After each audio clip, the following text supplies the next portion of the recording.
All right, welcome back and thank you so much for staying with us. Let's now shift gears and talk matters business. You're watching TV47 Breakfast if you're just joining us, and we'll be focusing this morning on future-proofing your business. How can you anticipate or risk, deal with that? How can you also recover debt? And in terms of survival, how can your business survive and ensure that you're not failing and going back down to the drawing board? This morning, I have in studio FCPA Francis Langat. Is a member, Public Finance and Tax Committee at ISPAC. He'll be walking us through this, what you need to do as a business owner to protect yourself from shocks and anything that might come with the changing times. Do interact with us through our socials, TV47 Kenya on Facebook and on YouTube. On X, it's TV47 Digital. We are also live on Vibe 47. You can download it on Play Store or App Store so that you can follow this conversation live. Karibu sana FCPA to studio. Thank you very much for having me.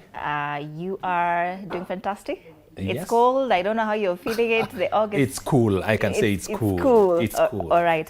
I want us to start by breaking the jargon. You know, we are talking future-proofing business. Let's break it down for a viewer. What does that mean?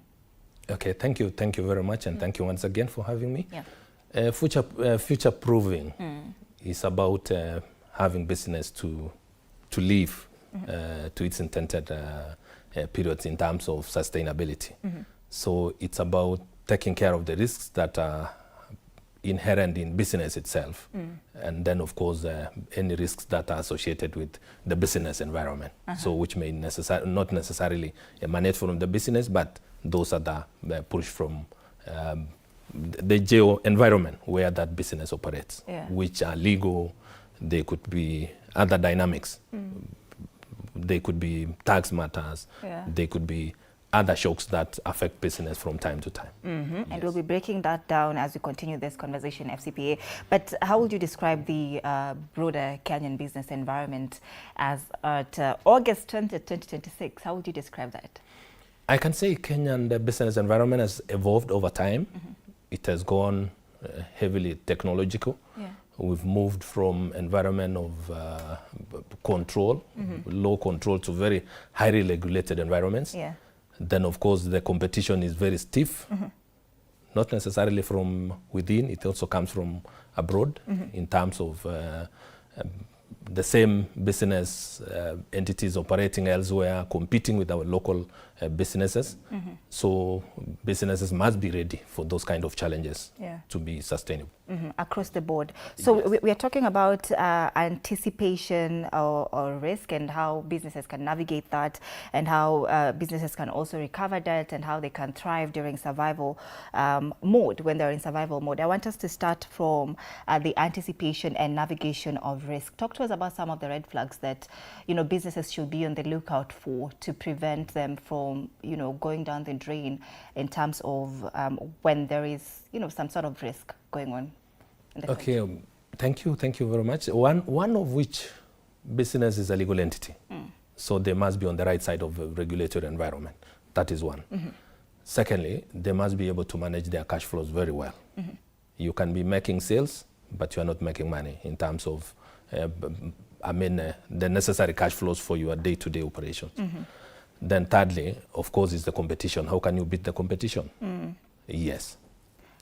Expand on that part. You know, how can you deal with competitors in this case? Because they say that there's no monopoly of ideas, and I'm thinking about it business way. In a business way, you can come up with, you know, a beauty business, because they say that if you want to thrive in business, do something for women, because women, you know, they love taking care of themselves. Beauty, correct. So if you have a beauty business and I have a beauty business, and somebody else also has a beauty business, then how can we thrive in that case when there's a stiff competition like that?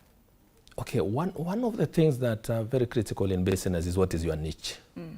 What are you looking at in terms of what is your target group? And especially the young and the middle age would be under the beauty environment, would be the target group, because those are the people who are the consumers of that kind of service. Then, of course, what are the add-ons in your business that the other competitor may not be having?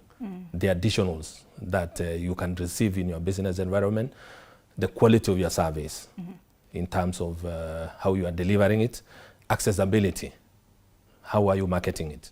Are you on, you have gone technological in terms of marketing. Of course, you have to be top notch in terms of the face of the business. Then, of course, the persons behind the business who must have that kind of look that always puts the customer first. And that will make, then of course management generally, what are the internal control systems that you put in place to ensure that the business is able to protect itself from going under. The internal control systems are very critical. You manage your revenues, you manage your debts, you manage all the monies that accrue to it. Then, of course, from that, you can be able to beat the competition. Yes. A question that has always been on my mind is in terms of competition when it's as stiff as we talk about it this morning. Is it safe to be the one who has a lower price when it comes to pricing the items that I'm selling? Say we are in the same place, then you're selling your product at 20,000 Kenyan shillings, and then I'm selling it at 15,000 Kenyan shillings. The other person is selling it at, say, even 22,000 or even the 20,000 that the two of my other business competitors are selling the product at. Is it safe for me to go lower? Not necessarily. There is also, what is it that I'm paying for the 22,000. I can go for the 22 because of the benefits that will accrue to me in terms of even convenience, the location, in terms of the service delivery from that kind of customer. So lowering, you must have a reason for lowering. You can do that, but for a short time because it may not be sustainable.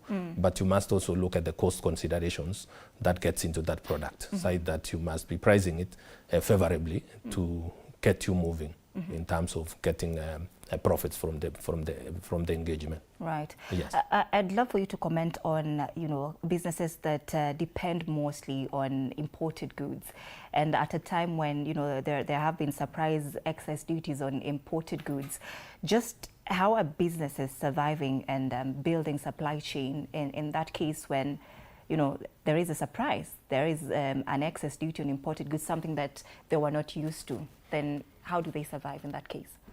Okay, taxes on imported goods is an enticement to producers to manufacture it locally. That is one of the reasons government impose excise duty and any other taxes on imported goods.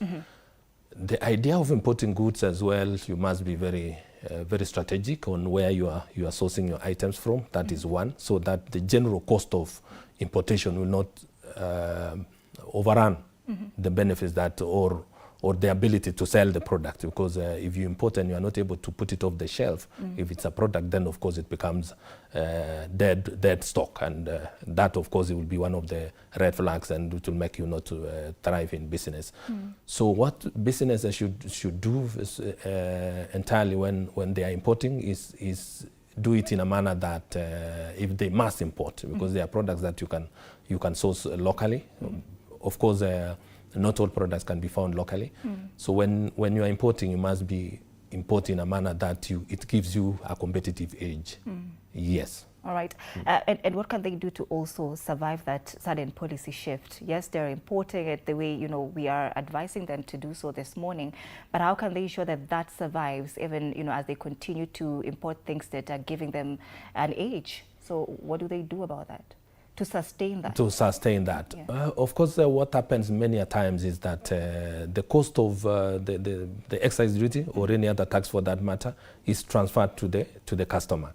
Then, of course, the product becomes more dearer, and then, of course, it may affect the level of the market. So what they need to do is maybe look at it even from their internal systems to ensure that they cost cut in terms of their management systems, so that they can be able to still sell the product competitively and still make their money. So you look internally, because you have no control over what taxes have been levied from the start point to all the way to your warehouse. You may not have much control, but on what you can cut within your business environment, you can be able to manage that so that you can have your cost that goes into that product are lessened in a manner.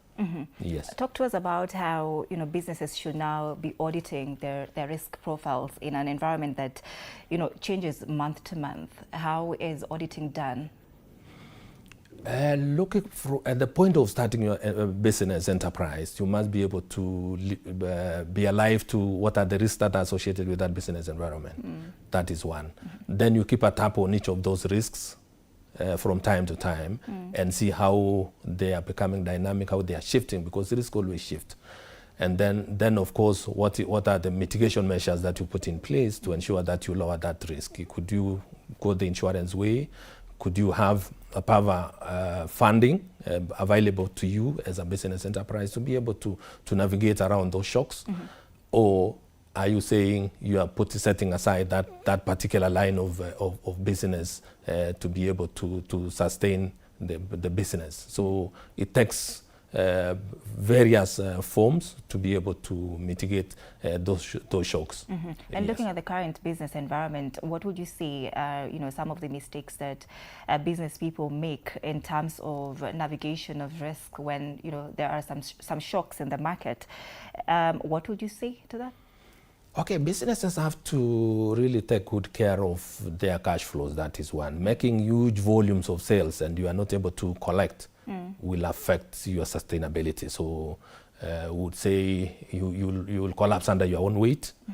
Then secondly is to continually scan the environment and see how shifting in terms of risks are occurring, and geopolitical risks which are coming from the external environment, and of course it affects our local businesses. The other aspect is for business to be technologically advanced in terms of the way they are making their placements, in terms of the products they do. They must have technology in the middle of what they do, and that is how they can be able to navigate around the environment of cost containment, as well as placing their products before the market in a cheaper manner. Yes. When you talk about somebody is making huge sales and they're not being able to collect it, what does that mean? How can you make sales and not have something to show for what you have sold for your business? Yeah. Revenue can be in two forms. One, someone has walked in and paid their cash, or they are paid upfront before you deliver the product or the service, or you have delivered the service or the product on credit. What that means is you have made a sale and you have made your revenue. It is recorded as a revenue you have earned. But cash flow has not moved into your business environment. So you'll be suffering from cash flow problems, but you have made huge sales. So that is where now the collection part comes in, that what is your credit policy as a business? Is it that you're giving people 30 days and pay, or you're just selling and not taking care of the cash flows coming in to the business? So that's very critical for sustainability. Do you see businesses thriving past 2026 with, of course I see a lot of businesses, especially the SMEs, complaining about the high tax burden, and they're required to register their businesses and be tax compliant. Then do you see them thriving in the long run in this tough economic time?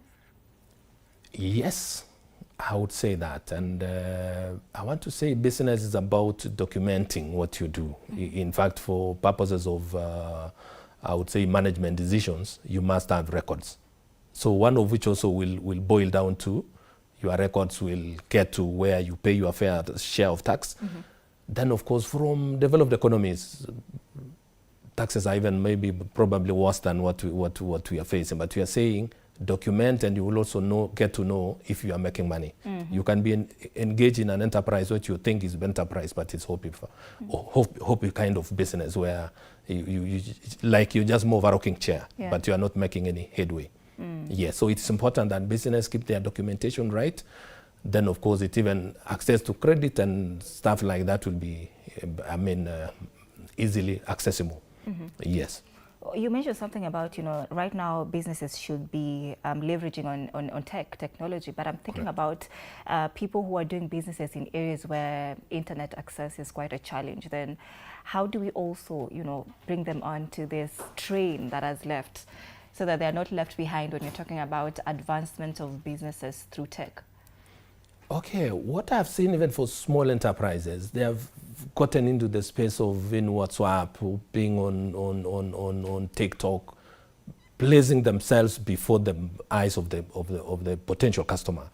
that they are known. Even dairy farmers have seen they are marketing their dairy farms so well, the products they do, the animals they sell and all that from a very simple, in a very simple manner, but continually build on to that. And maybe what maybe going forward is to take advantage of the very trained human capital that Kenya has to support these small enterprises in a manner that, in an organized manner. I would say that because most of the enterprises are licensed under maybe the county government's licensing system and all that. If they can be put into organized groups, and they of course benefit from the advancement in terms of the training of the young people of Kenya, to train them on how best they can move from there, I think that will actually give them a benefit, and of course it will accrue to business.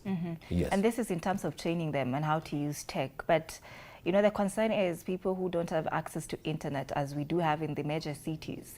Then does it mean that they're going to be left behind in terms of business? Does it mean that these areas will not, you know, thrive in terms of their businesses? What does that mean? I think that should not be, and that's an opportunity itself to the companies that offer communication and technology services, that there are market niches that have not been accessed, and of course it will increase onto their revenue basket. So it is important that this advancement in terms of reach out should actually reach every part of this country, and will onboard everybody, and there will be that spiral effect in terms of even revenue accruing to government, revenue accruing to these businesses. So it is an encouragement and appeal that the technology companies who are offering communication services should also reach to these people. Yes. So generally, just looking at it from somebody who, you know, sits at a finance table that is very, very consequential in the country, what do you think we should do collectively as a nation, and even the government, to make Kenya a very conducive environment for business people to thrive? Looking at, you know, what we've talked about, tax, you know, they're saying access to financing is also a problem in the country. So what can be done to make, you know, the business environment quite conducive for business people? One, the first port of call would be the ease of engaging in business. Should be in a manner that everybody makes it, you make it very easy and cheap for enterprises to be onboarded. That is one. Two, any tax regime should administratively be easy to understand, easy to administer. Then of course that becomes sustainable for enterprise. Then secondly, government should make an enabling environment. Provision of water services, roads, electricity, and like the telecommunication you said, it will support the same enterprise. And I said about the spiral, the spiral effect, where when they make money and you are charging them the least in terms of tax, then of course the effect will be higher. So it should be a very looked at it holistically, and tap them to the foreign markets. You know, there is what we have, which is comparatively, Kenyans are better. We can be able to make them access the foreign markets, and they'll be able to grow as enterprise. Yes. Talk to us about, or say something about, you know, they say that some businesses, when they're starting, they're not able to get to the 5th birthday, right?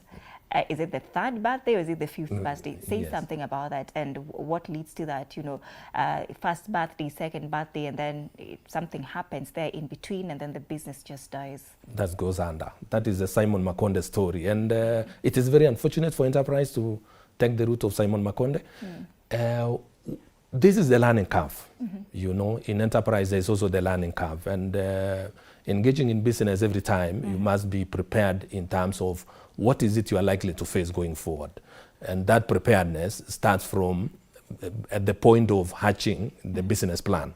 So you develop the business plan, look at what are the likely shocks that you are going to face. And unfortunately, without that preparedness of risk mitigation, what are the motions that the business should get into for it to sustain itself going forward, then of course it will be very, very unfortunate that it dies in the 3rd, in the 4th, the 5th year, that kind of thing. There should be support system in terms of legislative access to credit, that they can be able to access credit in a manner that it will be sustainable. You know, interest is one of the biggest killer, and it may not merge with the cash flows we were talking about. You're supposed to pay your loan, but your cash flows are not matching up, and then of course they are auctioned and that kind of stuff, and they go under. So it should be holistically looked at from inception. Then of course the legal environment, then the support system going forward in progressing the business. Yes. So from where you sit, what do you think the other options that exist in terms of credit financing for business people? When we talk about, you know, now interest rates being higher, especially when they're looking for the banks, you know, to give them credit, then what other options exist, especially for small business people who find it quite hard to access loans? What I've seen and what we hear every day in our environments is the informal loaning systems within the same entrepreneurs themselves as MSMEs, where they get organized, they pool capital, and they loan themselves. That is the cheapest way of accessing credit because they determine how much they'll charge themselves. That is a very good start point. And if it can be strengthened and supported, become more structured, then of course that becomes, then of course the government systems where you talk about the loans that are open to small enterprises to access, that would be useful. Then of course the SACCOs, then you roll over to the bank. So in that order you can be able to access credit as you grow, because going to mainstream banking, especially for very small enterprises, and they are not very sure of their cash flows, it may pose a bit of a challenge to them. Yes. Is it guaranteed that once a business, you know, moves past the fifth birthday, then that business is going to thrive regardless? It is not that a guarantee. What happens is that we've seen businesses that were thriving, and there were shocks of the 2020 regarding the COVID-19, and many businesses never came back. So they were not prepared for such kind of shocks, that kind of preparedness. So businesses should be prepared beyond the 5 years. They should be prepared, and they keep on ring-fencing their sustainability as they progress. Yes. So the question of what businesses can use to track and, you know, focus operational risk, you know, without hiring an expensive consultant for that, what do they need to do? There is access to support system within our environments from a technical person who can be able to evaluate your internal control systems. Very basic, very basic. If you are affordable. Very affordable. Look at, you want to open a hotel?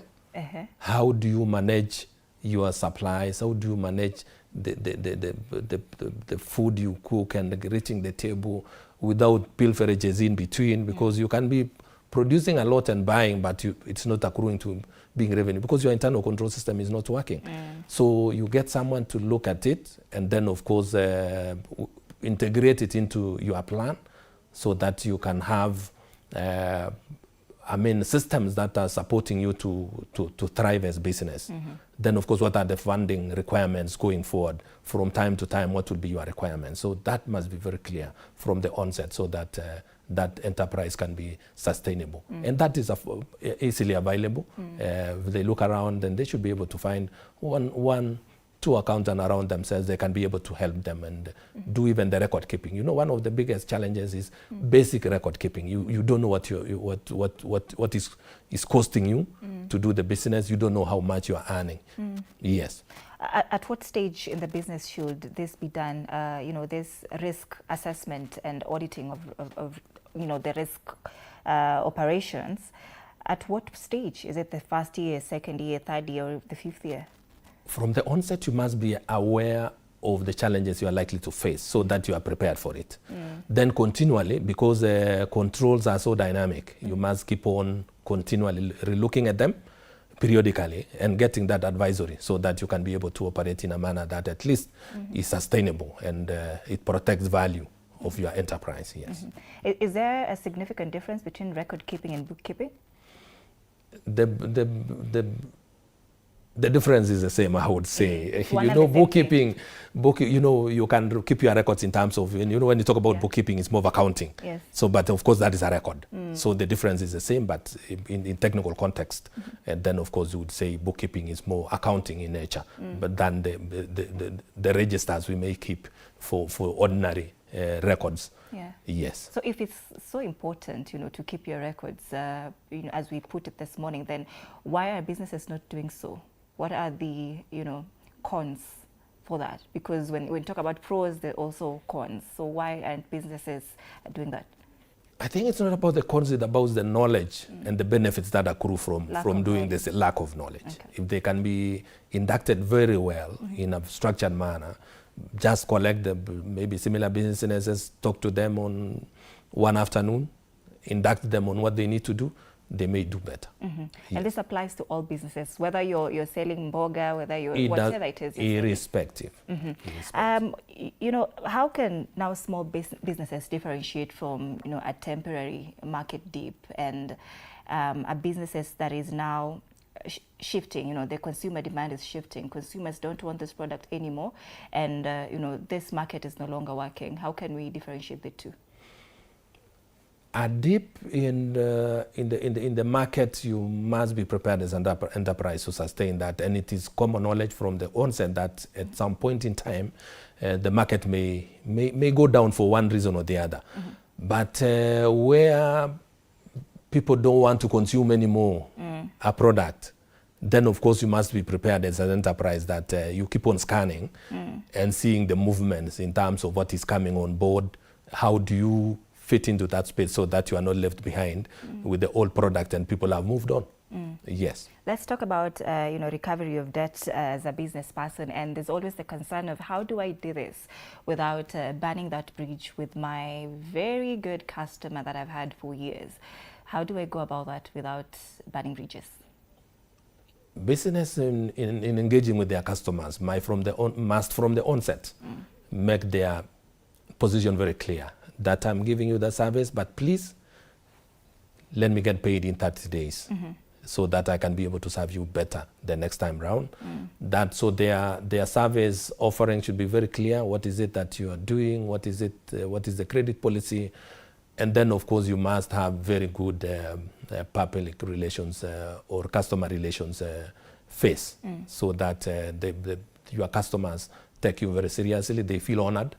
So if you can be able to keep that relationship and as well as follow up in a manner that is not very oppressive, using that sparingly, that you are pushing them in a manner that they feel they are not respected, you don't feel that they are part of your sustainability, then of course that creates a bit of a challenge. So you must have a very positive image in terms of engagement with your customers. Yes. And I'm thinking about when it gets to a point where this debt has now overstayed. We're talking maybe 5 years, even 10 years. Then how do I recover that debt really? Now aggressively without also harassing them. And I'm looking at a point where they also tell me that they're having problems with their cash flows as well. Then my business is also struggling. I want my money. So how do I do that?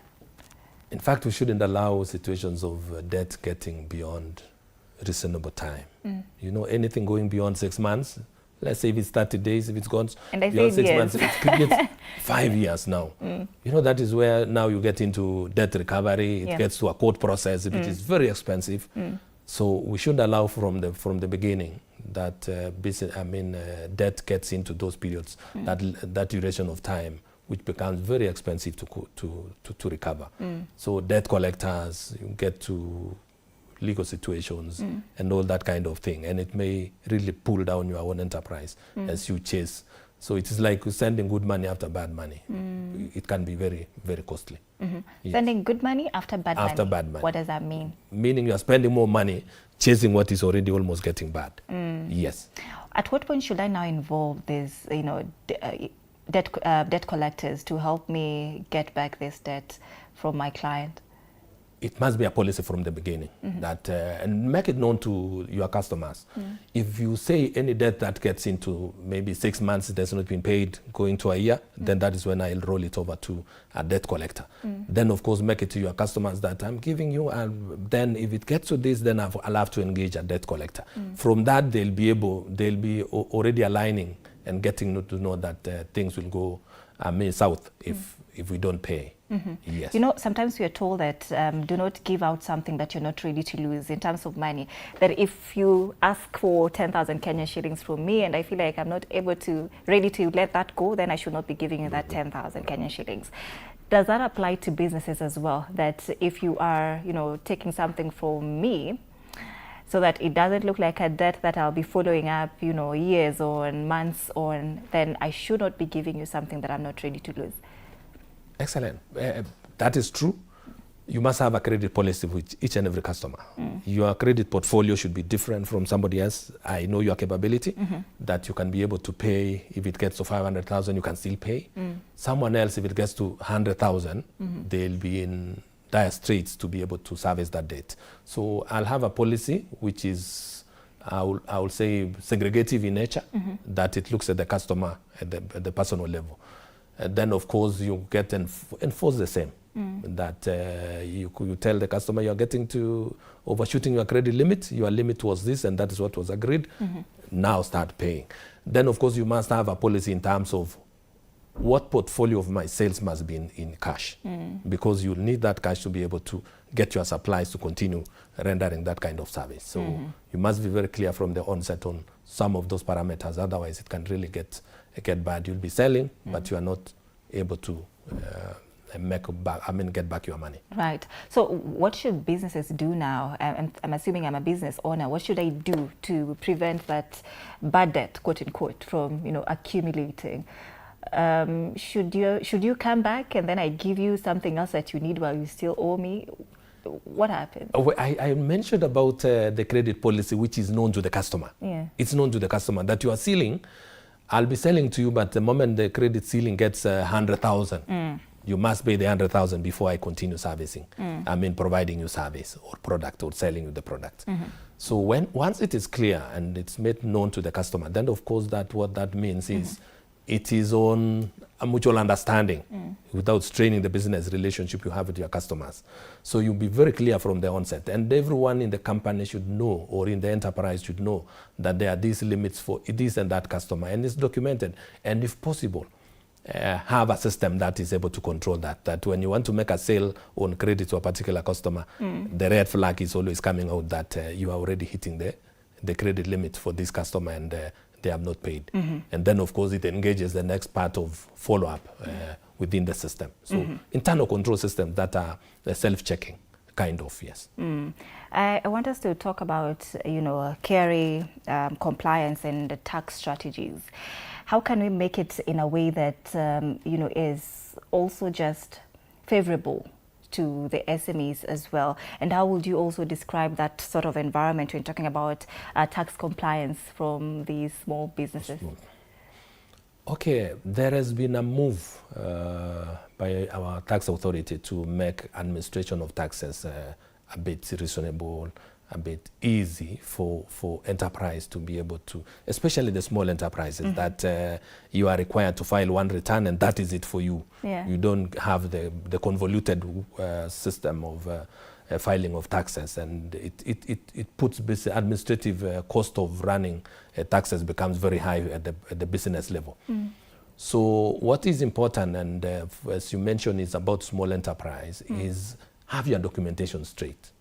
But that is very basic. I think that is the bare minimum. Have your documentation straight in terms of record keeping, the records now you are talking about. And if possible, your bookkeeping. If you can be able to do the bookkeeping part, then it becomes very easy to file those returns, because it will be one-stop shop from your records. It dovetails to or connects directly to the tax authorities' records, and you can just get into the iTax system and be able to file your returns and pay. And you know, initially people used to work to the banking halls to make those returns. These days you pay through your M-Pesa, whatever system, but from your office you are able to file your returns and you are done with it. So it is about educating on how to navigate around that, and then enterprise should not be scared on the technicalities of filing those returns. Yes. Are you seeing you know, a trend where now every small business owner is now tax compliant, or are they still afraid? Where really are the gaps?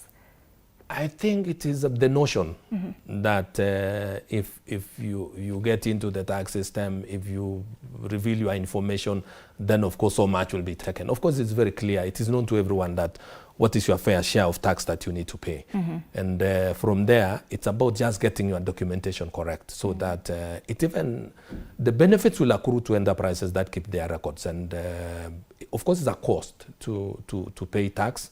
But if your documentation, the benefits, the other attendant benefits will come to it in terms of even accessing credit, because your records you can be able to table before a structured record to a bank and be able to access credit, which will of course spur growth of that enterprise. So it is important as they do their motions, be able to keep their records straight and in a very simple manner. Yeah. Yes. Is it possible to negotiate, a tax compliance with KRA, for example? You see, for example, they tell us that if I'm moving into a new house right now, they tell us, you can negotiate for rent, right? That I could tell my landlord that, this rent is 50,000 Kenyan shillings. Can I pay 40,000 Kenyan shillings? So I'm thinking, is it possible for these small businesses to negotiate for that with KRA to prevent, a full-scale tax audit? That is open and available. What happens is if your tax liability say is 20,000 and you can afford to be paying 2,000 and the monthly what is due to the KRA going forward, then that is provided for. That one is available, and the enterprise should be able to get guidance from the tax authority, that is Kenya Revenue Authority, and they'll be guided on how best they can be able to navigate around that. What I can say from where I sit is the human face has really gotten into the system, where people would say, using the word being chased around, is we don't see them anymore. It is the human face is coming in, and they can be able to engage the tax authority in a manner that is of mutual benefits to the two parties. Yes. Yeah. Is it a safer option for, say, a struggling business, for example, to take out a commercial loan to pay maybe a tax debt, for example? We don't use struggling and loan in the same sentence. If you are struggling already, you are on dire straits, and it would be very unfortunate to get into. It is like sinking more. You are digging as you are already in a hole. So the best way is how can you be able to get an injection of funds for your enterprise to rise up. But if you get into a loan, an expensive loan, then of course you are signing your own death certificate. So it will be a very, very, very very tough and for business to survive. So that planning from the beginning, do you have any funds that was set aside to sustain, to have as an injection of new capital to sustain your enterprise? And what is the exit strategy from your situation? Yes, one of which will not be a loan at that point in time. But if you can be able to access cheap loan, and you can know you are very clear on your returns going forward, then of course you can take that route. But of course the risk could be very high. I want you to expound on that point, FCPA, because you're saying, struggling and loan cannot be in the same sentence. But I'm thinking about it. When is the right time for a business person to take out a loan? Is it when they're starting? Is it when the business, is hitting dead ends? Is it when the business is doing quite well? Really, when is the time? Because I'm thinking, if my business is doing well, what do I need a loan for?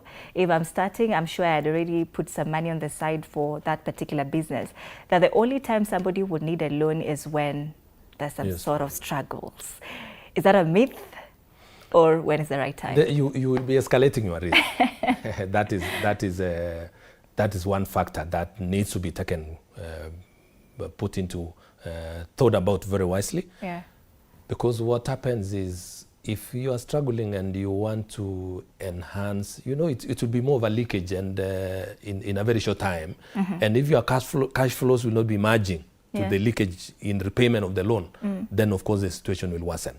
But if you have negotiated in a manner that your repayment will be in a manner that it gives you a bit of moratorium in terms of the time, so that you are able to be back on your feet and be able to make money make revenues, then your cash flows improve and you're able to service your loan, then that will be it. Of course, banks as well will do their assessment of risk, and they'll charge you a loan very highly. So you see now the risk will be escalating as you move. So it is not one of the best times. But you asked about when is it best to take. If you are starting and your business plan is well crafted out, then of course you can be able to pick up on your loan, be able to run with it, follow through the plan. You know, the unfortunate bit is we move and we get so amorphous as we progress with business, and it collapses under its own weight. But follow through the business plan. You revise according to changes in business and business environment going forward. Keep on revising, keeping abreast of the external environment and that kind of stuff. Then you can be able to inject loans from time to time. That will be sustainable.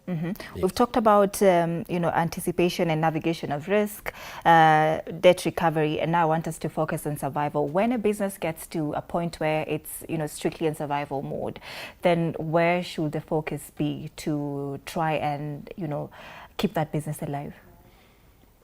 One of the things that you need to consider when you're on survival mode, don't expand your enterprise. Don't expand.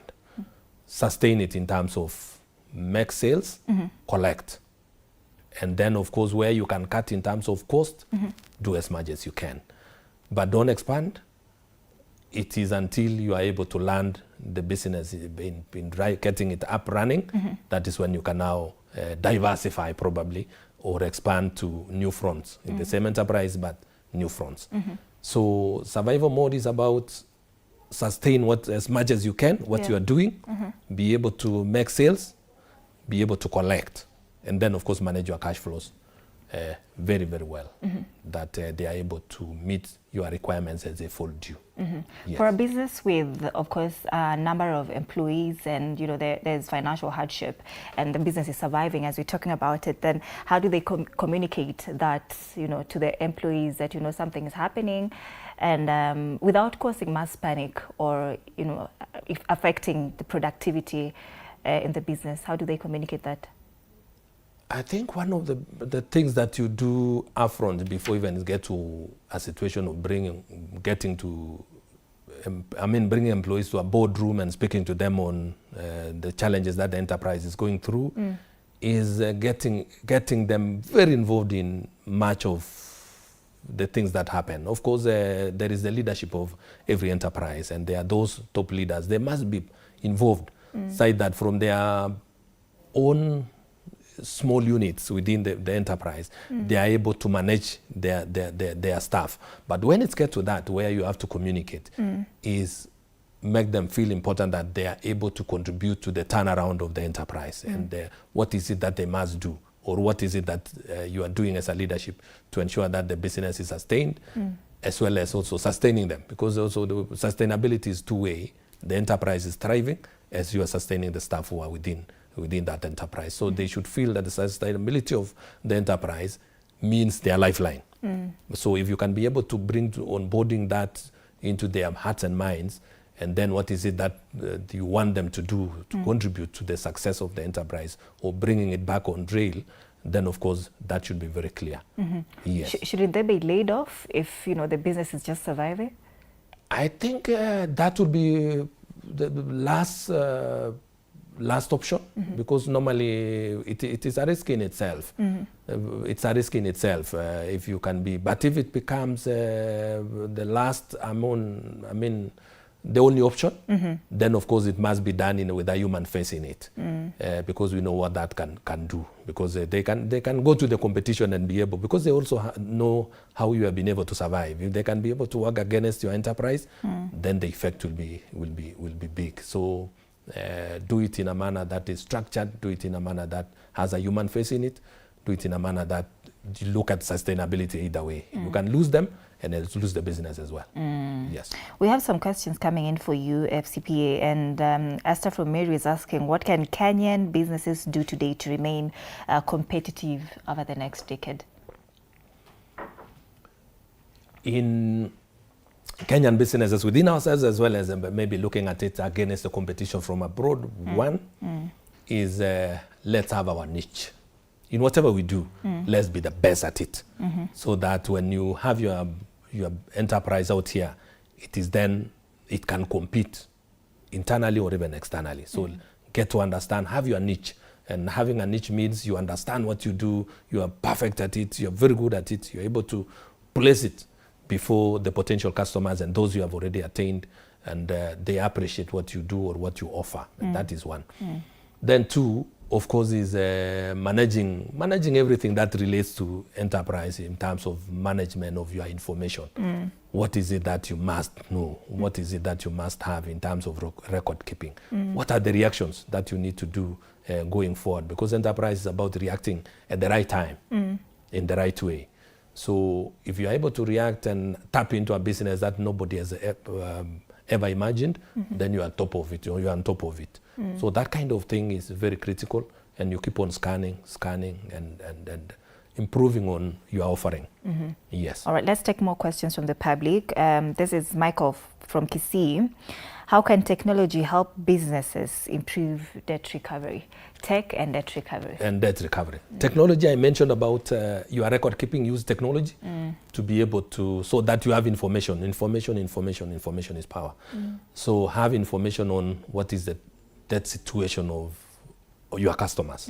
What are their ceilings? The system should be able, or your technology that you have deployed should be able to tell you that this customer is tending towards the red. It's on amber, it's heading towards the red. Then you are able to act accordingly. Then on the other part is for marketing purposes, because you want to have your product, your service known to the people in a manner that they are able to, identify with it. And then of course it creates consumption. So that is very critical. Use technology to place yourself all over. The way we see billboards, but use technology, it can be accessed better. All right. Yeah. Lillian from Nakuru is asking, what should a business owner do when banks and suppliers are demanding payment? Engage. I would say engage. You can negotiate. Negotiate and renegotiate. If it was a loan, renegotiate. They can lower your repayment and elongate the repayment period. And it will be for the good of both sides. There'll be no bad debt. There's no collapse business. So engage. Great. Yes. There's other comments here. Collins from Bungoma, what is the biggest mistake businesses make when dealing with debt?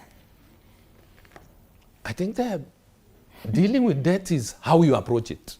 How you approach it. If you want to rush to the courts as the first port of call, then of course that you are creating an extra cost, unnecessary cost. Use better ways of collecting, and we go back and say, engage your customers, engage them, get into a repayment plan. What is it, the payment plan? And then of course keep a tap on how they are servicing it. We talked about do not harass as well. Please, I've said, do not harass. All right. Dennis from Nakuru is asking, how can SMEs survive if political campaigns disrupt normal business operations? This is a very good one. How can SMEs survive if political campaigns disrupt normal business operations? It's unfortunate that our politics get into affecting the livelihoods of our people. It's very unfortunate. And we endeavor to tell anyone that if you are engaged in the political space, let us consider the livelihoods of the people who are out here trying to eke a living, literally eking a living. So what is important is that the political space should not be so toxic to the extent that it affects lives, it affects livelihoods, it disrupts generally. So what we call upon is just on priority. Yes. I think the last question now is almost closely related to that. And Joy from Nakuru is saying, what should businesses do if political violence threatens their premises or workers? That is a tough one because there is no prescription because it comes in all manner of shapes and color. This kind of political unrest, and I wouldn't prescribe, but best is just remain safe, scan about what are the likely outcomes of situations like that, and be able to action your enterprise in a manner that it protects and preserves itself. All right, I cut you short. Sorry No, for no, that. no. Protect and preserve itself, including protecting and preserving lives. Right. Yes. And FCA, if we can only just implement, one piece of advice from this discussion, and for business people who are watching this morning, what should that be? Be on top of what you do in terms of knowledge and information, then leverage on technology. Yes. All right, leverage on technology. That's the parting shot. Tech is here with us.